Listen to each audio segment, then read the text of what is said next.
Hi. Thank you all so much for coming tonight. My name is Sarah Hadley. I'm the Director of Marketing at the Los Angeles Center of Photography, for those of you who don't know me, which most of you do. I just want to point out, we have Julia Dean, our Executive Director, is here tonight, as well as Brandon Gannon is here, and that was Jason Wolfock, who just introduced you all, or just introduced us to this whole process. And I'll be introducing our speaker, Daniel Milner, in just a second, but he's here as well. So let me just talk a little bit about LACP for 1 second. We do have some upcoming classes, all sorts of exciting workshops starting this fall. We have a webinar this weekend with David Wells, who is talking about storytelling with video, which looks very exciting. You can go to our website to sign up for any of those. We have a terrific exhibition that just opened yesterday called Say What You Want to Say. And we are going to have artist talks with the participants of that exhibition, with the artists in that exhibition, starting next Tuesday. And the first one will be moderated by Ali Leroy, who's on our board. We still have an open call for entry. It's called The Connected World, if you don't know about it. So we are looking for people. It's a free call for entry, up to 3 images, anything to do with what's going on now in the world, basically. So however you feel about the world and what's going on, we would love to see your imagery around that. Yes, Jason already talked about the chat. So yes, please leave your questions in the chat and we'll talk about those at the very end. We are very excited to have our first, as we said, mobile speaker tonight, Daniel Milner. Daniel Milner once worked as both a fragrance model and a hot tub installer, but is better known as a reformed journalist, photographer, and writer who is now performing these duties in his role as creative evangelist for Blurb. He has taught at the Art Center College of Design, Academy of Art University, the Santa Fe Photographic Workshops, and LACP. He has self-published over 200 unique titles ranging from award-winning to experimental. His work is in the collections of the Los Angeles County Museum, the George Eastman House, and the Santa Barbara Museum of Art. And coming to us from Santa Fe, New Mexico tonight is Daniel Milner. So thank you very much for being here. Yeah, thanks for having me. Can everybody hear me okay? Everything sound good? Everything sounds good. It may look a little bit like I'm in a van because I'm in a van. So it is mobile, and I want to thank everybody for inviting me here. LACP and I have been basically intertwined like a lot of other people for a long, long time. I can remember going to Julia Dean's apartment on Electric Avenue in Venice Beach when she had an agency called JD&A. That was probably like 75 years ago. And that's when I met her. And it's pretty remarkable to think that LACP is still around. And it's pretty remarkable to think about the current scenario that all of us are in right now, the fact that we're having to do a Zoom call and in the middle of a global pandemic. So it's good to see that people are sort of leveling out and coming out, and we're able to get back and sort of focus on some of the things in life that make us happy, that challenge us, like making photography books and magazines or making pictures in general. It's not easy. So just to give you a little background, I studied photojournalism. I got a degree from University of Texas in Austin because they had a good football team. That's the only reason I went there. But I got a degree, and then I got out and worked as a photographer for about almost 30 years. And then in 2010, I really decided I didn't want to be a photographer anymore and wanted to do something else. And I was very quickly approached by Blurb at that time. And I'd been on their advisory board since 2007. But by 2010, they said, hey, what do you think about working for us as an official role? And that's how my career at Blurb started. I thought it would last somewhere between 3 and 6 months. It's going on 11 years now, and it has been by far the best job I've ever had. I've learned so much, and I have this weird bird's eye view of the creative world that I would never have as a photographer. So it's been educational and great because now I get to help a lot of other people realize their publishing dreams. My publishing really started for earnest in 1995 or 96. I made a trip to New York as a photographer, and I was kind of flabbergasted at how bad the viewing conditions were in New York City for photographers in terms of agencies, editors, art buyers. They didn't really have loops or light tables, and looking at portfolios was kind of a haphazard event, and I couldn't stand that. And so I came back and started building my first book, my first magazine, and that's what got the whole ball rolling. The reaction to the first magazine I did was so overwhelmingly positive. It basically tarnished me for the rest of my career, and so I've been making stuff nonstop. So I published about 220 something books with Blurb over the last decade. I've made a lot of horrible books, which I'll talk about in a minute. But I have about 9 projects that I wanted to run through kind of quickly and show you some of the things that I'm doing. I think one of the smartest things you can do as someone who's publishing their own work is to forget everything you know about publishing and about photography and start over. There's so many different alternative ways of doing things these days that are pretty exciting. So let me share my screen, and hopefully this works and my computer does not explode. So let me go here. Hang on, there we go. I'm almost there. Okay. Can everybody see that? Does that look good? Anyone? Yes, I can see it. Looks good. Okay, cool. All right, so that's me, in case you haven't figured it out. And that is my title. I'm the least religious guy on the planet, and yet somehow I ended up as an evangelist. Can't explain that thoroughly. So since about 2006, I've made over 225 publications, and the second line of this screen is the most important.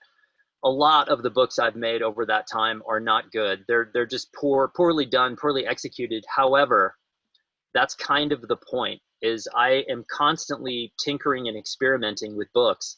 I very rarely will spend, several years at a time trying to make some perfect object the first time out. I'm constantly making test books and trying things that I haven't seen done before. Over that time, in case anyone's wondering, I think this is something I hear a lot on a regular basis, is that people think because I work for Blurb that we don't like traditional publishing houses, and that is very, very far from the truth. Blurb is thrilled anytime an author that's been able to use Blurb goes on and gets a publishing deal. The publishing industry has changed remarkably since 2008 in some good ways and some not so good ways. I've been approached 3 times by publishers to do books, and I said no all 3 times. That apparently, according to the publishers, is very, very rare. And there were specific reasons why I turned down publishing deals. I'm sort of an oddball. I'm not recommending that all of you do what I do, but I've sort of had a different philosophy about photography and about publishing for my whole life. So I'm very happy being on my own and doing smaller books without having the commitment of working with a publisher. So let me start with the first little sample I want to show you. These are books I started doing several years ago. They're called trade books. And what I would call these are sketchbooks. So these are tiny. These are 5 by 8 inches. They are, each one of these books represents a separate story. And I basically, anytime I do a photography project, I'm always making multiple versions of that project in print form. And I call these my sketches. And they're called trade sketches because the format is referred to as a trade book. And these are small, inexpensive, informal, sort of less precious materials, but they look amazingly good and they're very inexpensive. So I typically make these. Each project I break down and I do something very simple. It's almost like a portfolio of the project itself. And again, these are trade book formats. And just I'll give you a heads up to what that means, because in case you're using Blurb or another company that uses that terminology, it's good to know. So with Blurb in particular, and before we go further, I work for Blurb, but there's a lot of good publishing companies out there. And your goal as a photographer, really your responsibility as a photographer, is to test as many of these as you can. Every platform is different. They all have strong points and weak points, and it's really up to you to navigate how these work. And so if I say the word Blurb and you work with a different company, you can just interchange that. But trade books are global standardized sizes that go into a global distribution system. So for example, if a bookstore in the UK orders a book and another bookstore in Zimbabwe orders a book, those books need to be standardized sizes to fit on the shelves in all these countries around the world. And so those sizes are 5 by 8, 6 by 9, and 8 by 10. Those are called trade book sizes. This happens to be a little 5 by 8 trade book. So I really love these. I think the cheaper the materials, the better they look. This is a book that costs less than $4.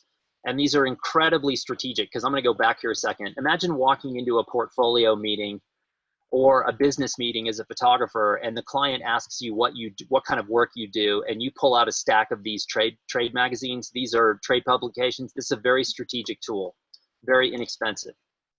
All right, moving on. I am also a huge fan of doing field guides, and I've done a lot of kinds of photography over the years, but I studied photojournalism, and my favorite kind of photography is long form documentary projects. That is the only thing I want to do. The reason I really stopped working as a photographer in 2010 was I didn't want to do work for anyone else anymore. I just wanted to work on my own projects. And so one of the things that's happened as a documentary photographer over the last 15 years, really since the invention of the internet, is it's gotten a lot more difficult to work in the field. There's more suspicion. People are assuming that you're going to put their pictures online immediately. They assume that you're making money off of them. They have very little patience to understand what it is you're working on and what you're trying to do. So field guides cut through all of that noise. And what you're looking at is, on the left is a magazine and on the right is a trade book. And these are from my ongoing project in New Mexico. And so the magazine is something that is in my camera bag all the time. And when I'm in the field and someone says to me, "Who are you? What are you doing? Why are you here?" Instead of me trying to explain this complicated project, I can just simply pull out the magazine and say, "This is what my project is about." Now, I designed these books with history inside. So this is a picture of me as a kid in Wyoming. I grew up on a cattle ranch in Wyoming. And so the story of my life is in here as well, because the people who really get connected with your project and your story, they want to know these things, and they will actually take the time to sit down and read this. This is a whole different ballgame than sending someone to your Instagram feed. I would never, never, never do that. I would never ask someone in the field to get out a phone and try to go look at work online. It disconnects the entire situation. It's not effective, and people don't want to do it. So I take these magazines out instead, and I can't tell you how many opportunities this particular magazine has gotten me over the last 5 years. That's my father and I in Wyoming as a kid. And these are some of the pictures from the actual project. And again, the magazine, the layout is incredibly simple. I'm not trying to impress a publisher. I'm not trying to impress other photographers. I'm trying to impress everyday people that I want to photograph. This was a guy who's a well driller about 30 miles outside of Santa Fe. And this was the little, this is like a tough dude, macho dude. And he has this little dog in his pickup with him all the time, which I thought was great. But, the magazine is a tool to get into these locations. And so this is just a premium magazine, nothing fancy, 8.5 by 11. And these are some of the pics. That's White Sands. Everybody knows that, from Mexico. And this is the other smaller version, which is a trade book. And so you can see I've done a little different type treatment here. This is a line from the movie Platoon that I always loved, which sort of was the underlying, a very similar theme to my project in New Mexico. There's the same story of my life in Wyoming. And then we have the photographs again. And again, really basic design, simple, affordable. This is less than $10 for this book, and it's worked effectively many times. All right, moving on. This project was crazy. So this is a book called Magic City 2. This was the following. This is also a trade book. This is a 5x8 trade book. Again, very inexpensive, nothing fancy. This is a soft cover 5x8. The paper inside is called Standard Color. It's basically the highest quality paper that you can get in a trade book, which is nothing fancy. It's not expensive. But the important part of this project doesn't have much to do with the book itself. This was a collaboration. And for those of you out there who have not collaborated with other photographers or designers or writers, you have to do it. It took me far too long to understand the relevance and importance of collaborating. I kicked myself for not doing this sooner. So I went to Miami a couple of years ago and hooked up with another photographer, Andrew Kaufman, and we decided to go shoot in Miami for 48 hours straight. And we would shoot anything we could shoot. I shot Polaroids and he shot color film. And when we got done with it, he said, "What do you want to do with this work?" And I said, "Well, there's a designer in Sydney named Chloe Ferris, who's the single most unique blurb user I've ever seen. And I would love to send the work to her." And so I did. And so Chloe called me and said, "Look, I'll do this under one condition, if you let me cut your work into pieces." And I said, "Okay, no problem." The other photographer was like, "What are you talking about? I'm not letting anybody cut." I said, "Just let her do it. She'll create something great." So we did a book called Magic City, and that was a book that was designed to be cut into pieces. I've never seen another blurb in 11 million books that Blurb has produced. I've never seen another book like it. So I went back to Miami and we did a second project called Magic City 2. And this was a book, again, I sent to Chloe Ferris and she designed it. And this is a book designed to be folded. Now, you'll see on the outside of this, she's figured out a way to print on the outside page, on the outside of the page in the Blurb books. I've never seen anyone else do this, only her, which is why I think she's the most unique Blurb user in the world. This is a typical spread in the book, but you'll notice each of the pages is split down the middle because they fold. So the book comes with instructions on how to fold the pages. And when you fold the pages, it reveals a totally new design inside the book that you would not see if you do not fold the pages. So again, in 11 million books that have come through the Blurb platform, there has never been another book like this. And the reason this book exists, so the pages fold, the book looks like this when you're done folding it. The reason this is good is that Chloe was involved, that I reached out to a designer who was far superior to my design skills, and we were able to create this book. This book got nominated for Photo Book of the Year in Australia. It's been sought after all over the place, and it's been one of the best projects that I was ever involved in. And again, this is probably a $12 book for a single copy. This is not fancy, but the books that this was nominated with were, it was up against books from traditional publishers, big hardbound, hardcover, you know, famous author, famous photographers, and this book still got nominated. So it tells you that it doesn't matter what the ingredients are. All right, going to keep moving here because I got quite a bit before we get to the Q&A. Magazines, one of the single most important and strategic things any of you can do. This format is an absolute sleeper format, inexpensive, looks great, and is wonderfully strategic as a portfolio, a leave behind, or however else you want to use it. This is the first magazine I ever did, this, at least in the modern era. I did magazines back in the late 90s, but this is the first one. I did this in 2007. As you can see, it is completely beat up. This is the copy that I've been carrying around. It's so beat up that it comes apart in pieces, but it doesn't matter because it still works. And I have one remaining copy that's perfect, that's still in the plastic. So this was the first magazine I did in 2007. I was not sure what I was doing. I was still really unskilled as a self-publisher. I didn't know if I could sell magazines. I didn't know if I had an audience. And so I decided to design this and try to sell 100 copies, and I did. So I designed a magazine. This whole magazine is about using a Leica M camera. It's 7 projects that were all done with the Leica M, and why I thought that was, you know, it's probably the best documentary camera ever made. And so I did this, and I decided to sell 100. So I turned it on. This was done through MagCloud, and it sold out really quickly. And it sold to people in all over the world. It sold in Russia and Singapore and all these. I didn't know who these people were, and it really surprised me because I thought, holy cow, there's an audience for this, my work out there that I knew nothing about. And so this, again, was in 2007. I still get requests from people to get copies of this, and the moment it sold out, people wanted it more than they did before it sold out. So again, these are all different stories. This was the political convention in downtown LA in 2000. I got my ass kicked during this, clubbed, gassed, punched. Yeah, it was bad. And again, just a very simple design, simple layout. I do not have a graphic design background. I have a photojournalism background. I had one class in college for design. We used T-squares and tracing paper. That tells you how old I am. And if you don't know what a T-square and tracing paper is, look it up. You'll get a kick out of it. Okay, moving on. This is another magazine series that I currently have going. The reason I'm showing you this stuff is not because I'm trying to tell you that I'm a good photographer or I'm a good bookmaker. The reason I'm telling you this stuff and showing you this stuff is so that you can make your own. Everything I'm showing you is completely accessible to all of you. And so a couple of years ago, I got really frustrated with a lot of the photographers that I was running into. A lot of my friends, a lot of people I was meeting through Blurb, and there were editorial photographers. Everybody still has this, you know, love affair with magazine. It's a very sexy industry in some ways, and you know, we all want to be published in the magazines. But the reality is, the truth of that is, the magazine industry is not what it was, and it never will be again. So as a long-term documentary photographer, I looked around and said, there aren't any magazines left in the world who are going to run my work the way that I would love it to be run. So I kept asking photographers, why don't you do your own magazine?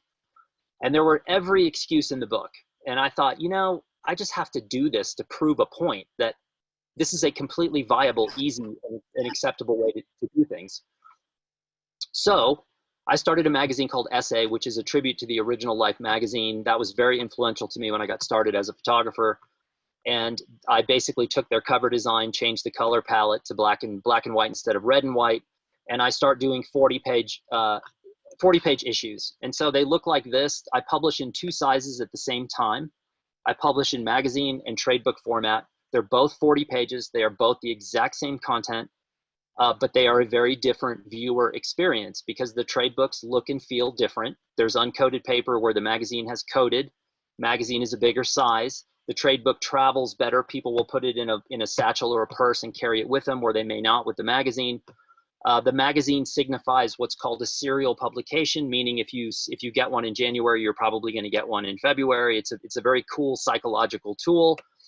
And again, they're 40 pages. This one happens to be about California. This is sort of a collection of imagery from 23 years of living in California. And again, very simple design. What I'm trying to do here is show the quality and strength of the photographs. And again, I don't have a design background, and I made these very quickly. The reason I made these was to be able to put them in front of other photographers who are still working as photographers and say, or ask, why are you not doing this? This is a $10 publication, and look at how good this looks. In terms of a portfolio, the difference between handing this to someone or saying, go look at my Instagram feed is night and day. This cuts through the noise. And the reason it cuts through the noise is that it shows that you can encapsulate an idea. It shows that you can edit. It shows that you can sequence. And it shows that you know how to cull imagery and to present your thoughts together. Instagram does not do that at all. It's the polar opposite of that. So this is a very strategic and basic tool. This was a really fun story, by the way. I can't get into the details, but all these were fun. This was the backstretch at Del Mar. This was up in Paradise, California. I did a project in all the towns in America called Paradise.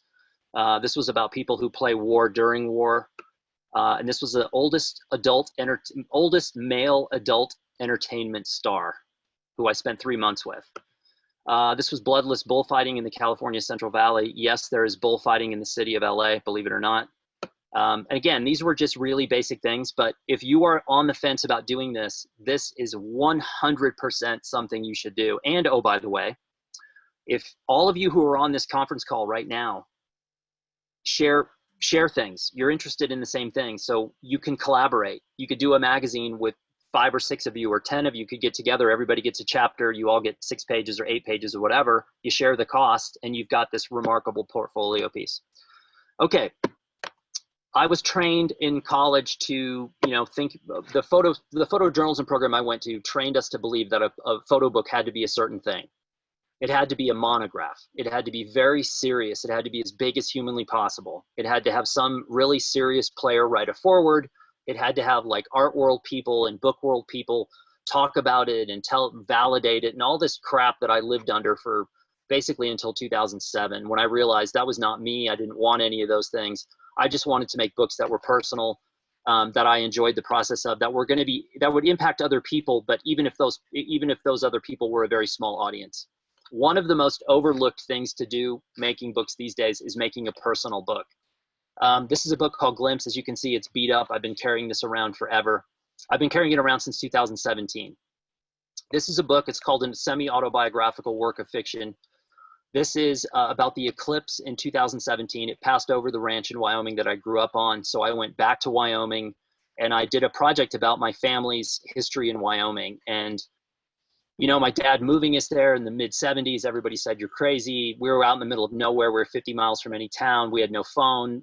It was kind of out there. And so I did this book called Glimpse. And this goes back to my great grandparents. This was an image made in 1907. That's my great-grandparents, and it basically traces all the way back through modern times. These are the notebooks I kept as a kid when I would get dropped off with a rifle in the middle of nowhere in a pasture full of cows with a yearling bull, and they would tell me I had to watch the herd and document all the activities and movements. I kept all these notebooks. I still have them.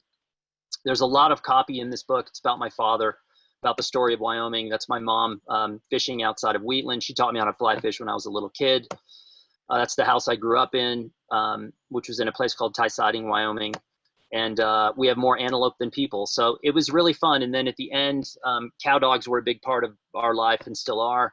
And then I get to the eclipse. Whoops. And so the book documents the actual eclipse itself. I was in a place outside of Wheatland and documented it. And this is it gets overlooked because we all, you know, a part of us as photographers, there's a fame element of being a photographer. You know, you're trying to get your work seen. You want as many people as possible to see it. And oftentimes you're like, well, why would I make a personal book? No one's going to care.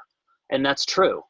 But what you can learn by doing these books is critical. And you take that knowledge and data and you apply it to the books that you're putting out into the world saying, hey, I want to be famous. Okay. This is the latest publication I did, which sadly, Blurb keeps me really, really busy. I don't get much opportunity to photograph anymore. But I did go to Albania in the spring, May of last year of 2019. And I went to take a workshop. I actually went, my friend Elena Dorfman is Albanian descent, and she's been going in and out of there since the early 90s when the country opened up after 40 years of total isolation. I think there were, the majority of that was Russian rule, and then China came in and took over for the last 12 years or so. But Albania was completely isolated. I had not done any serious photography for quite some time. And I decided that I wanted to go, and I took a workshop. And so this was, hang on one second, let me unplug a couple of things here. My generator's running. So I went over, I took this workshop, and I designed this magazine in real time as I went. So every day I came back to the hotel and I sat, I edited, I sequenced, and I built this magazine. So by the time the trip was over, it was done. And I had never done that before. Elena had not seen that done before. And so by the end of the trip, she said, hey, what do you think about coming back next year and co-teaching and showing all of us how to do this? And so it's called Declassificaur, which is declassified in Albanian. And it's basically a book of double exposures. Before I left, I did some research on Albania, and I tried to determine a technique that would be effective for trying to encapsulate what was happening in this country. And I thought double exposures were a good way of sort of referencing the fact that this country had lived a double life. It had been isolated and under foreign control for a long time, and now it was emerging in basically like a flower in the spring. It was emerging and just exploding into the world in ways that no one saw coming. And so I basically started doing this, and you'll see there's little pieces of copy, and these are quotes. I keep a journal every day. When I'm in the field working as a photographer, I take a lot of notes. I do a lot of writing every single day. I probably spend as much time writing as I do shooting, so that when it comes to designing something and really trying to tell a story, I have a lot of data. And this says the battle for Albania is in our mind. And that's, you know, imagine being completely isolated from the rest of the world your entire life, and then one day waking up and someone saying, okay, go do whatever you want. So again, very simple design and layout. This is Hoxha, the dictator. And again, double exposures with small bits of copy. And then I stole this from a fashion magazine in the 80s where every 10 pages in the magazine has one page of oversized text, which is a direct writing from my journal. And these were all stories that I overheard while in country talking with Albanians. Very simple. This is a pretty interesting quote. Sports like alpinism and swimming were strictly controlled. If you were strong and you were good and you were professional, you could escape Albania. So the lake that these people are swimming in is called Lake Shkodra. And you could not swim in it back then because they thought you might swim for Macedonia or another neighboring country and try to escape. Again, simple, simple, simple magazine, but holy cow, how good did it feel when I got on the plane to fly home, knowing that my story was done. I just got home, I hit upload, printed it, and I had this baby in my pocket. That's again, Lake Shkodra, really incredibly beautiful country. We were supposed to be back this year in May to teach again, but obviously with COVID, that's not happening. This is a mass grave in Kosovo. Again, very simple. Okay, last thing I'm gonna show you. I just mentioned I keep a journal. This is probably the single most important book I have and the single most important book I keep because I use it every day. And this is where the bulk of my project ideas and stories and detail come from, is that freedom of having those moments to write and being able to put it down on paper. This is I dedicated this journal to a project in Uruguay. And so this is copy that I wrote from Uruguay. There's my press pass. And these are some of the photographs I made.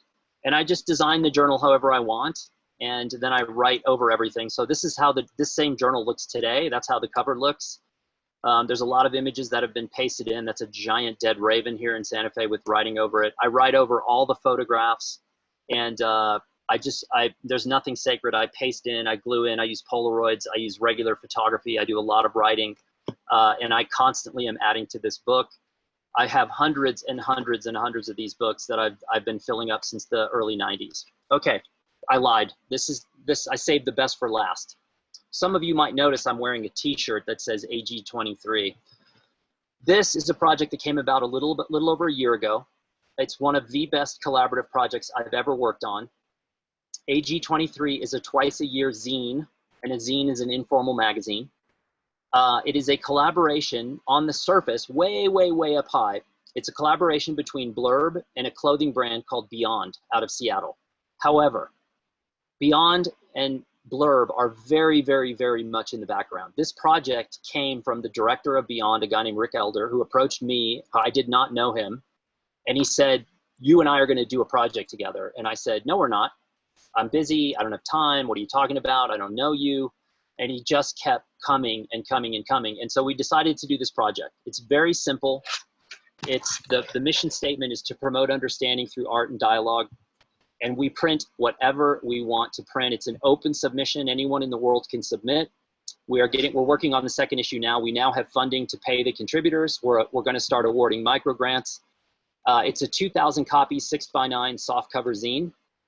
The first issue, it's designed by Zoe Sadakirski in Sydney, who is one of the best designers I've ever met. The first issue had 9 contributors, and there's a big interview between Rick and I about how this project came to be, what it means, and then 9 contributors. So we have stories on things like Panama Canal expansion from Andrew Kaufman, a Miami-based photographer. We have a really wonderful piece by Charlene Winfred called Finding Familiar in Iraq, and it's about how the lighting in Iraq reminded her of her childhood in Singapore. And so this has been the best collaboration I've ever had at Blurb. It's a lot of work. There are times when I was like questioning my sanity as to why I chose to get involved in this, but overall it has been wonderful. You can go to ag23mag.com and you can order a copy. It's free. You pay $5 for shipping and it will ship anywhere in the US. And like I said, we're working on the second issue. Megan Wong is another contributor. She did a beautiful piece called The Afterlife of Plastic. She's a Sydney, Australia-based creative. And also we have a website that's associated with it, which looks like this. So that is my presentation. Let me jump out of here and stop sharing my screen. And I will go back here. And hopefully, Fantastic. we got some questions from you folks out there. Thank you so much, Daniel. That's really fantastic. So much great stuff. Yeah, if you all, that was a lot. So if you have some questions about this, we did have one that said in the early that said, great idea about the field guides, and then I think it's do that with the tools available on Blurb. So all of these were made on Blurb. All of them were made with Blurb. Everything I showed you is 100% completely. I'm going to answer the ones that are in the chat right now. Is there a difference between a trade sketch and a zine? That's a good question. So trade books, the zines that I do for the most part are done with the Blurb trade books. Trade book is its own unique format. With Blurb, you have photo books, magazines, and trade books. You could do a zine with any of those. A zine, the beauty of a zine is an informal magazine. There is no specific format that you're required to use to make a zine. If you go to a zine fair, you'll see zines that are this big and you'll see zines that are this big. You'll see handmade zines and you'll see zines that were printed in 10,000 copies. So the beauty of the zine world is you can do anything you want. And by the way, zines have been around since the 1930s. And there is somewhere around 40,000 different zines being produced in America right now. And that's just America. If you get to Asia and Europe and Latin America, the zine community worldwide is a vibrant, creative group of people. I think it's probably the single most exciting thing happening in publishing right now are the zine and art book fairs. but all the tools are available. You know, Blurb gives you a lot of options in terms of software paths, and you know, if you can be a novice and there's a software tool for you, you can be an expert and there's a software tool for you. So they're all there. Someone asked, is the journal that I showed, is that a trade book? Yes, it's a 6x9 trade book. And I love this thing. Every single day I work on this journal. It's addictive. And here's a trick for journalers out there, or people who want to journal, but they're having a really hard time doing it. I get a lot of questions on YouTube about journaling. And here's my theory on that. So much of what we do as photographers now is for an online audience, right? People are always gaming everything they do. They're trying to get following on Instagram. They're trying to get following on Facebook. They're trying to get following on YouTube. So 99% of what they make is based on what that audience, what they think that audience wants. That is a very dangerous position to find yourself in my opinion, as a creator. Because if you let the audience dictate what you make, you are going to make the most average bunch of work you've ever seen. So the journal is not for anyone else. It's only for you. And that scares a lot of people, because all of a sudden you've got blank pages in front of you. You have blank pages, and all you're left with is what's going on in here. And for a lot of people, when suddenly the audience goes away, they don't have a whole lot to say. And so my advice is to just start. It doesn't have to be fancy. It doesn't have to be perfect. It's not for anyone else. No one is ever going to see it. It's a permission slip to be as crazy and creative as you want to be. I think a great technique to get started is stream of consciousness writing. Whatever pops into your head for whatever reason, you just write it down. Just give yourself 90 seconds and say, I'm going to write for 90 seconds every day. And after about 2 weeks, I think it'll seep in and you're going to have a hard time stopping. All right, let's see here. Great idea about the field guides. That's from Elaine. I think it's Elaine. Elaine, thank you. The field guides are incredibly important. There's one story here in New Mexico that I think the field guide might have potentially saved my life. It actually saved me, at the very least, it saved me from getting my ass kicked by a guy that would have had no problem beating me up. I was up north. I saw a guy that I really wanted to photograph, and he was on private property. And out here in the American West, you don't go on private property unless you have permission. It's a good way to get shot. So I saw him, and I realized that what he was doing was not going to last forever, and I had to take a chance. And he was with a buddy of his. So I started walking across the property, and before I did, I got my magazine out. And as I got close, his buddy was immediately on me, in my face, and literally ready to like tear me into pieces. But the guy who owned the property said, you know, what are you doing? And I said, here, and I handed him the magazine, and I said, I'm working on this project. And so he was actually skinning a sheep at the time, so he had blood all over his hands, which I didn't know. And he grabbed my magazine and proceeded to get blood all over the entire thing. But he walked off by himself and he sat down while his friend was this far away from me yelling at me. And then about 10 minutes later, he came over and he said, I get it. He goes, I totally get this. This is a really cool thing. I'm going to help you. I'm going to make introductions for you. And he did, and he has, and I'm still in contact with him, and he's gotten me access to things that I had no right to be there witnessing and seeing. And in fact, he got me into several locations where they were even more upset that I was there. And I literally thought there may be some like shooting happened because I was there. And I said, look, guys, I'm going to bail because I don't want anybody to get shot because I'm here. And he stepped up and said, anybody who has a problem with you, meaning me, has a problem with me. And that meant to everyone in the community that if there was a problem with me, they had a problem with him. And they were afraid of him. And they said, okay, and let me shoot. So it was nuts.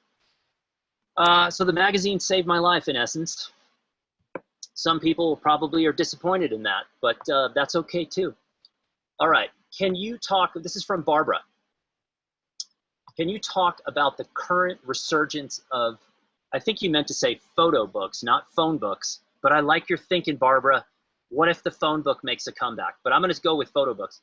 Can you talk about the current resurgence of photo books, and where does a book fit into the digital world? Not phone books, photo books. Gotcha, love that. That is a great question. When I started making YouTube films about 6 months ago, this guy wrote me and he said, "You are the biggest jerk on the planet.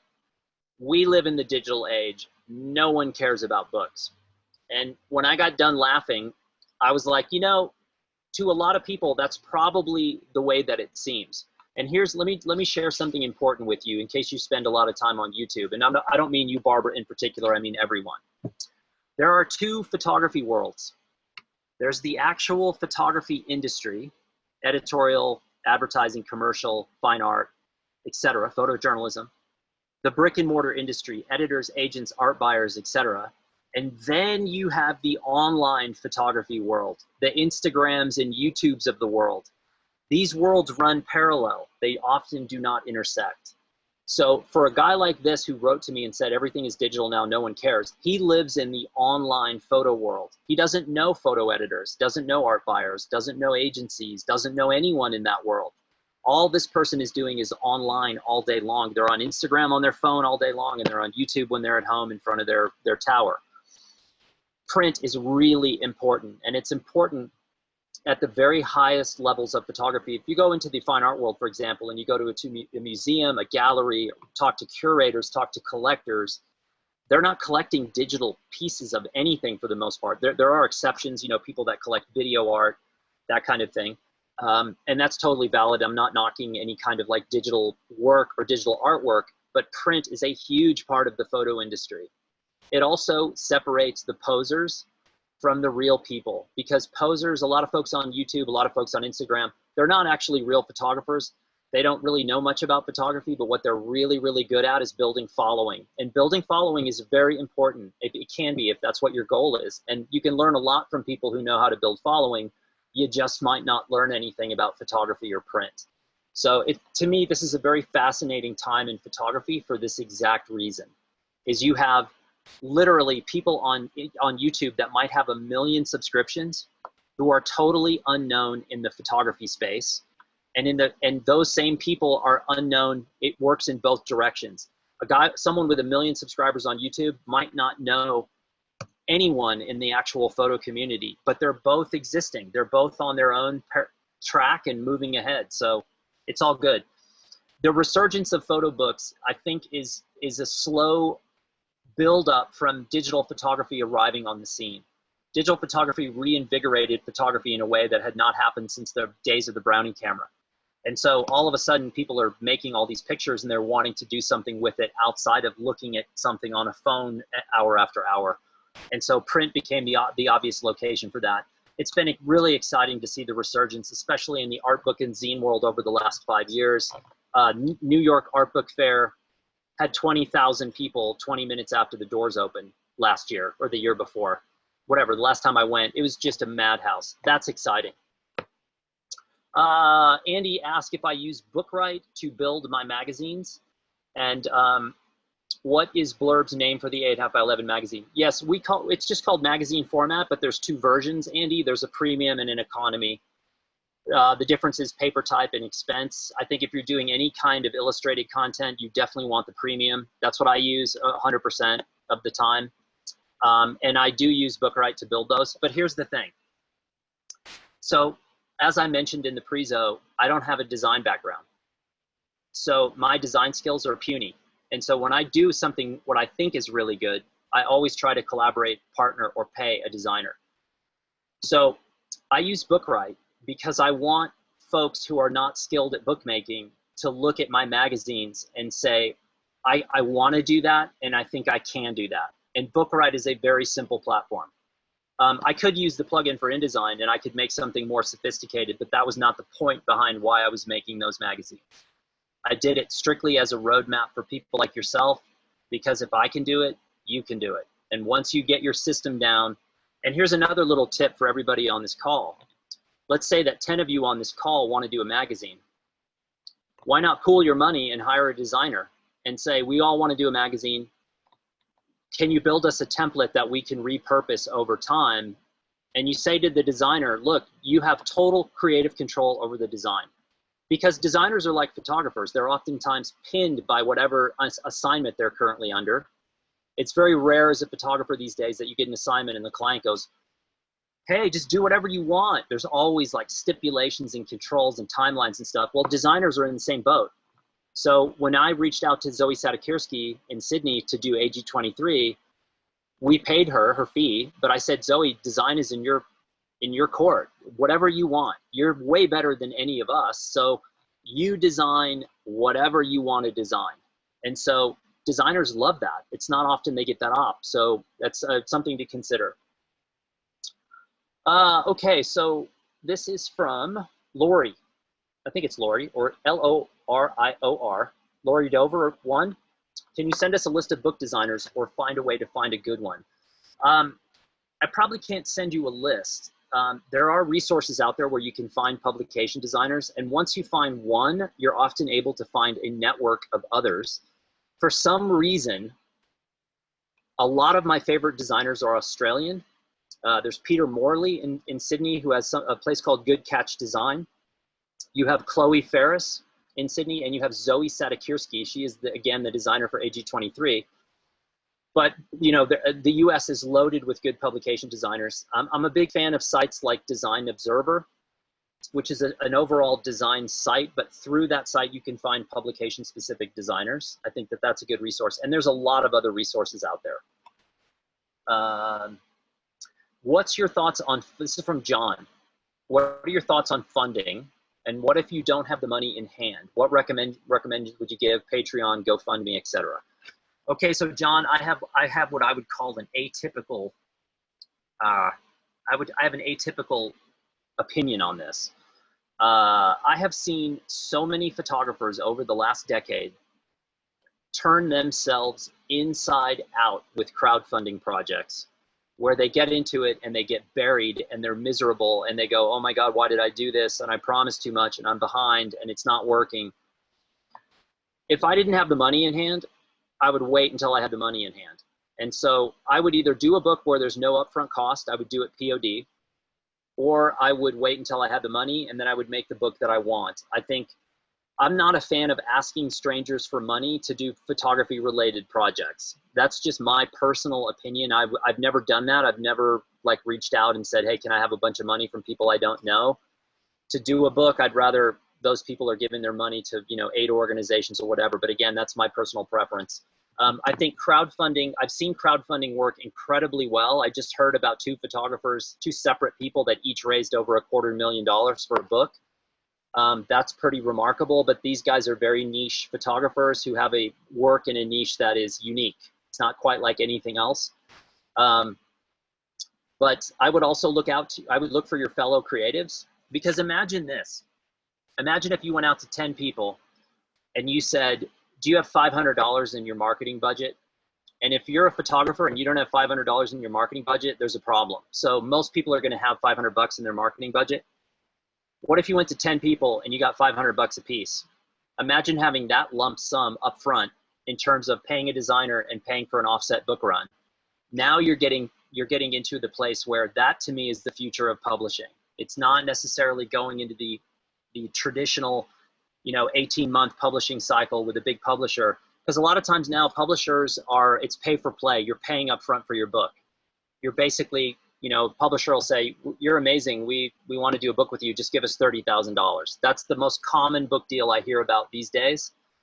And photographers are paying it. I've seen people pay $50,000. 99% of the time, they do not make any of that money back.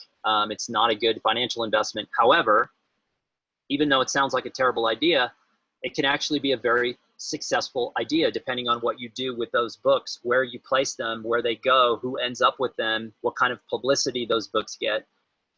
Photo books historically have never sold well, ever. They were always underwritten by the government, by the church, by the state. And now photographers are doing their own underwriting for the most part. And so funding is tricky. I think distribution and marketing are the other two pieces of the pie that are often difficult to solve as an individual. You sometimes have to reach out and partner with people to help you in those situations as well.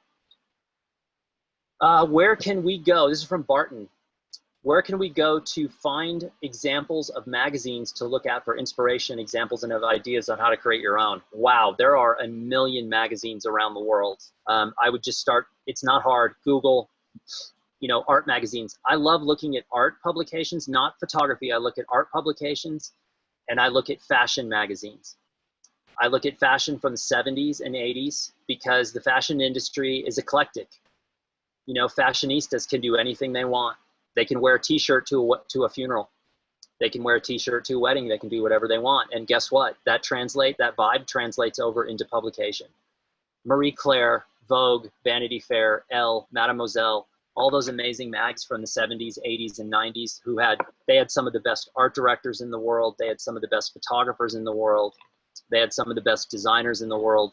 So I literally am getting ready to do a YouTube film about page design, and I'm showing 3 spreads from one image. So taking one image and designing it 3 different ways on 3 different spreads. And the designs I'm using are from a 1980s fashion magazine because they broke all the rules, with typography and photography and layouts and running, a paragraph of copy with every word is in a different font, that kind of thing. Let's see, are your magazines printed indigo? So hang on a second, this is a long question. Paper printing of choice, $10 magazine is so affordable, so use Blurb, MagCloud. You can print a magazine with Blurb or MagCloud. My first magazine in 2007 was with MagCloud. Now I use Blurb exclusively. I use MagCloud for other formats. Bob's on, good to hear from you and see you on here. So yeah, it's indigo printed. Yeah, they're printed on the HP Indigo press, which is, we have a lot to thank HP for creating this machine all those years ago. I just heard recently though that the guy that was Mr. Indigo and just stepped down. He's going to retire and spend time with his family. So anyway, yes, they are HP Indigo. All right, let's see here. Do you use Blurb layouts or do you make up your own design? I do both. And I use InDesign as well. We make a plugin for InDesign. I do a lot of my own design work in InDesign. And when I use Bookright, sometimes I'll start with a Blurb template and then modify it. And then other times I build my own templates. It's very easy to do both. Let's see. Wow, we got more questions here. I think that's it. I think we've hit all the questions. I think so too. So that was amazing. Thank you so much, Daniel. That was a ton of information. So let's just, going back to you just said you're going to do a talk on YouTube. So you have a YouTube channel where people can find out more information about bookmaking? Yeah. Yep. I'm on YouTube. I started about 6 months ago because Blurb asked me to start making some films. I'd never really made films before. And that's how I discovered this giant disconnect between the online photo world and the actual photo world. And so, again, they're both totally legitimate places, but just very different areas and with the different skills. And so I realized that all the photo education that I've had, there were a lot of people around the world that just didn't have access to it. And so I've been making films about what I learned in photography school, basically. And I have upcoming films on editing, on sequencing, on page design. And then I also do films about cycling and fly fishing and hiking and everything else I do. So it's sort of a mess, but there's some, and I do a lot of Q&As. People can write in, ask me questions, and then I'll do, every couple of weeks, I do a sit down where I just answer questions. And I also do films. I send films to another channel as well, and also to the Blurb channel. So video production is now a lot of what I'm doing. That sounds amazing. I don't know how you have any time to sleep, but with all that. Oh, yeah, I don't either. It's video is a whole nother ballgame. It is so much more complex than shooting stills, and labor intensive, time intensive, equipment intensive. Yeah, it's challenging. Well, I think all photographers just take on a lot of challenges. That's what keeps us going. So that's what keeps us excited. All right. Well, thank you. If there's no more questions today, somebody just said, I shouldn't say, how do you how do you see things change with Ari, the pandemic? How do I see things changing? Well, they're already changing in the sense that photographers can't be photographers. A lot of them can't. You know, I just talked to a guy the other day that was trying to go through trying to figure out a safe protocol to get to a commercial shoot.